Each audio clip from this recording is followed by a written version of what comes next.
Here in the Philippines, when you think about retro scooters, the image of a Vespa Primavera probably comes to mind. A bike that has relied heavily on heritage, style, and lifestyle appeal. And that method has worked for many years. Now, of course, you can leave it to CFMOTO to say, what if we gave you all of the aesthetics of a retro scooter, but with a whole lot more tech?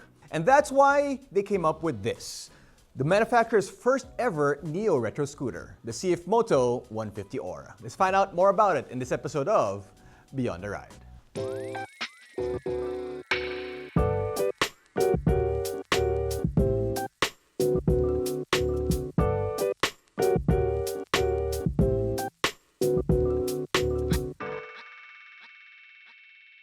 Now, unlike most other retro scooters out there which rely heavily on nostalgia, CFMOTO designed this bike with, it seems like, a whole different mindset. Yes, it has the retro looks, but underneath that, it is packed with modern features. Features that you probably would find in bigger, more premium bikes. So let's start with the aesthetics. The CFMOTO 150 Aura absolutely nails the retro vibe. You've got the round LED headlight, smooth flowing bodywork, and the timeless silhouette that immediately feels familiar. But look a little closer, and it's not trying to be subtle. The lightning signatures are sharper, the lines are a bit more aggressive, and the proportions feel more modern. It's less, let's say, classic elegance and more neo-retro with attitude. It absolutely does stand out, and I think that's the point. Now, powering the Aura is a 149.5cc liquid-cooled 4-valve engine that puts out around 15.8 horsepower and 14.3 newton-meters of torque. On paper alone, that's already stronger than most scooters in this retro category. And on the road, it shows. Acceleration feels a little quicker, it's a little bit more responsive and lively, perfect for city riding. Now, obviously, this isn't something you'd take out on the highway, and personally, I wouldn't take it on very long stretches. But in the urban environment, it feels right at home. Now, where the Aura really separates itself is the tech. Let's go through it. You get a 6.2-inch full-color TFT display, something you almost never see in this segment. It comes with navigation support, tire pressure monitoring, and a full premium cockpit feel. It's got heated grips, which might not be super popular in the Philippines, but if you're in the mountains or maybe when it rains, it might come in handy. And it's even got a dashcam that shoots in 1080p. There's one right here in the front. It's nicely tucked right there, so you don't really see it. And you also have one in the back by the taillights. So it does save it on a micro SD card in case you want to use it for whatever reason, be it for safety purposes or if you want to use it for content, you can do that too. At 1080p, maybe not be the best quality, but it definitely gets the job done. Now, you also do get dual channel ABS, traction control, USB Type-C charging, keyless functionality, and a surprisingly spacious underseat compartment. It can fit a full face helmet, or maybe if it's just a open face helmet, you can perhaps squeeze in too. So, as I mentioned, the bike is keyless. Yes, I am holding a key, and this is not the keychain, but there's a key, but this is actually not the key to start the bike. If you look at the control area, there's no place for you to insert the physical key. Instead, you use this, the NFC card. Like many other electric scooters out there, they use this instead of a physical key. Now, I've been on this channel and I've said it many times that I don't like keyless bikes. I want to know where it is at all times.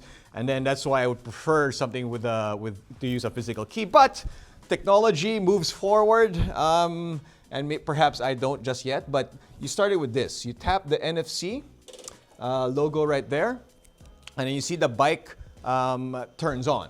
The engine has not started yet, but I want to show you guys something. The side stand is up. I want to show you guys something. So I'm not going to be touching the bike at all. I'm just going to sit on the bike, and then you can see it start. It's pretty cool. I think it's pretty cool. Let's do a sound test. Huh? Okay. Yeah. Nice little feature. So another thing that the bike has, believe it or not, that you can actually, let's say, if you're in a different place and then your friend wants to borrow the bike, so you can activate a passcode or a PIN code, and then you send your friend the PIN code. They go to the bike, and then they can access the bike by putting in the code, and then you're off. So there's different ways about it on how to start the bike, and even if you're not physically with the bike, you can lend it to somebody and just send it through, send them the code, and it's gonna start and be no problem. So the seat height is 770 millimeters, which sounds very approachable, and it should be. You take it off the center stand. Let's put it down. And I'm 5'6" with a 764 millimeter inseam, and that is the situation. Now, because the seat is rather wide, like most other scooters out there, obviously it's gonna look a little bit taller than it really is, but it's definitely approachable. I would say beginners could start out with a bike like this, and it should not be a problem. Now, the fuel consumption is pretty average, similar to other 150 scooters, 35 kilometers per liter, not bad. Now, if there's one negative thing about the bike that I will talk about, it's the front suspension. It does feel a little harsh, but that's really the only thing I can think of. I mean, everything else about the bike I quite enjoy. It's light, easy to handle, delivery smooth, but it does have enough punch when you do need it. Acceleration is lively, it doesn't feel underpowered. The tech really does add to the experience. It feels a little bit more high-end than you would expect. Comfort is decent, especially for daily commutes and shorter rides. So let's talk about some of the competition of the 150 Aura. Now, obviously, the thing that comes to mind would be probably the Vespa Primavera, maybe the Vespa Sprint for something a little bit more modern. It does honestly feel kind of like those bikes. It really does. I mean, this might feel like it's got a little more junk in the trunk, so to speak. It might be a little bit heavier than those two, but it's got more tech, right? But when you're riding it, it feels quite the same to me. Obviously, the Vespas, be it the Sprint or the Primavera, win when it comes to heritage, when it comes to brand recognition. Obviously, those will win. But with everything else, with all the features that this bike has, this deserves a look. Now, if there's something that the silhouette reminds me more of, it's actually not the Vespa Primavera or the Vespa Sprint. It does kind of remind me more of the Peugeot Django. Now, we have featured that scooter here on MotoDeal before, and it is, I think the wheelbase is quite similar to the Peugeot. I do believe the Vespa Primavera and Sprint are a little bit shorter, but yeah, I mean, I think it's closer to the Peugeot than it is to a Vespa. Now, something I do want to point out, I do really like this colorway, the red, white, and blue. I think it just pops really nicely. I just don't love this. I mean, if I were to own this scooter, that's the first thing I would do. I would just take that out. Like, okay, we get it. It's a 150 Aura. Does it have to be that big? I mean, it could have been literally a fourth of that size, and it would have been more acceptable, I think. That's just quite big.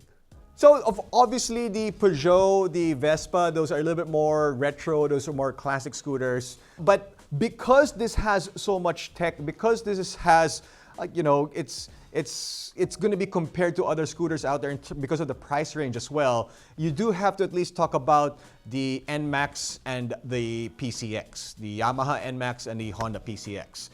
Those bikes, obviously maxi scooters, a little bit more modern than this. Priced also a little bit higher than this, I should say.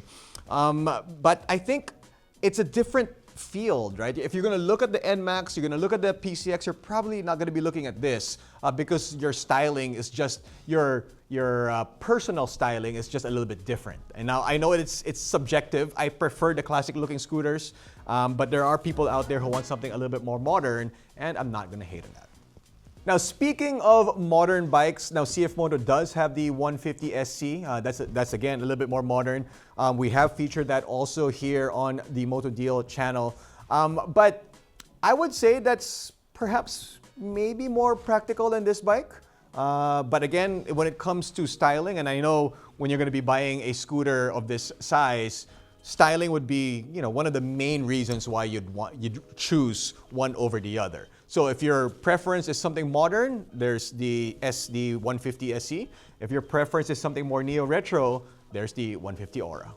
Now, if you do want something electric, they also do have the Ziho, but we're opening up a whole can of worms right now. We go deep into that, especially with the cost of gas prices going up and down like we've never seen before. Okay, so here's the thing. The CFMOTO 150 Aura isn't trying to replace classic scooters. In fact, what it's doing is that it's giving you a modern alternative. They've taken the classic scooters, the formula of classic scooters, and decided, let's throw in a whole bunch of technology, some performance, and usability. And in a segment where style usually comes first and everything else second, this bike may be one of the few that gives you both. It's a scooter that doesn't just look good, it does more. And with a starting price tag of 131,700 Philippine pesos, I think it's a pretty good deal. It definitely deserves a look. For more information about this bike and other MCs out there, log on to www.motodeal.com.ph. My name is Gene Rufino. Thanks for watching this episode of Beyond the Ride.